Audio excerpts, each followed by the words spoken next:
The common perception is that creativity flourishes in quiet, nocturnal hours, a phenomenon often attributed to a relaxed state of mind. However, a deeper look reveals that the very chemical responsible for preparing our bodies for sleep, melatonin, might play an unexpected role. While melatonin primarily regulates our circadian rhythm, signaling to the body that it's time to wind down, its presence during early nighttime hours can subtly alter cognitive functions. This isn't about making us directly smarter, but rather shifting our default mode of thinking. The brain, under the influence of melatonin, begins to deprioritize rigid, logical processing, moving towards a more associative and divergent thought pattern. This shift isn't a direct cause of creativity, but it creates a fertile ground for it, loosening the mental filters that might otherwise suppress unconventional ideas during the day. It's akin to a subtle loosening of the mental reins, allowing thoughts to wander more freely without the stringent demands of daylight problem solving. During the day, our cognitive processes are often geared towards focused tasks, problem solving, and filtering out irrelevant information, a state known as cognitive inhibition. This is essential for navigating the demands of daily life, like remembering a grocery list or finishing a report for work. However, this same efficiency can act as a barrier to creative thinking, which often benefits from embracing irrelevant connections.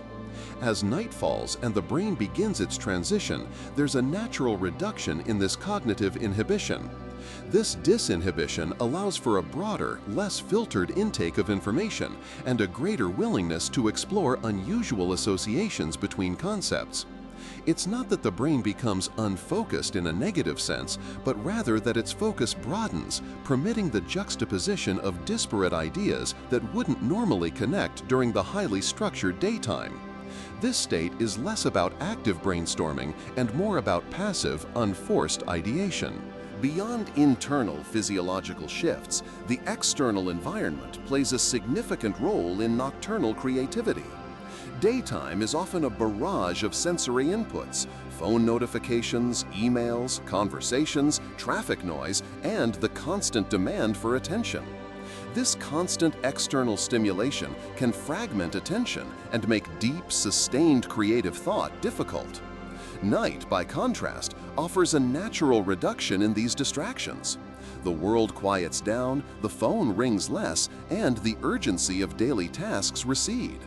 This reduced external noise creates a mental white space, a calmer environment where the mind can wander without constant interruption. It's not just the absence of noise, but the absence of demand.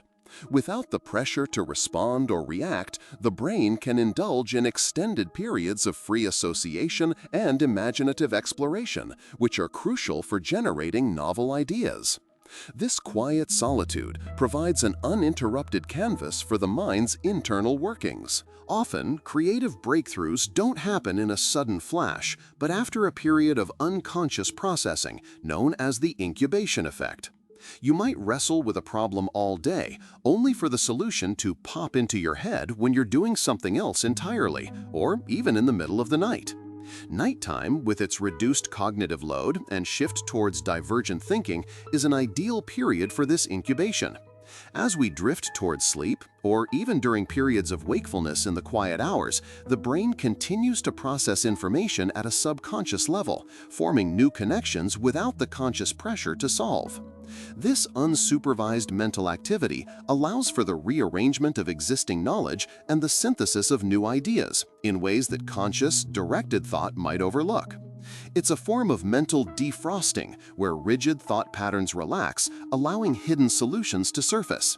The feeling of a sudden insight at night is often the culmination of this prolonged, unconscious incubation process finally breaking through to conscious awareness. While general physiological and environmental factors contribute to nocturnal creativity, individual differences, or chronotypes, play a significant role. Some people are naturally night owls, meaning their internal body clock is predisposed to later activity in sleep times.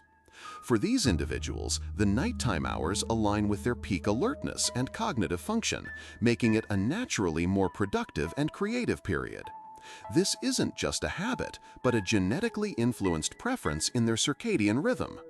Conversely, early birds might find their creative peak in the morning. Therefore, the feeling of being more creative at night is often a combination of these universal factors, like reduced melatonin-induced disinhibition and reduced external stimuli, coupled with an individual's specific chronotype. If you're a night owl, the night doesn't just offer quiet, it offers a period where your brain is naturally more primed for the kind of flexible, associative thinking that fosters creativity. It's a synergy between the environment, neurochemistry, and personal biological timing.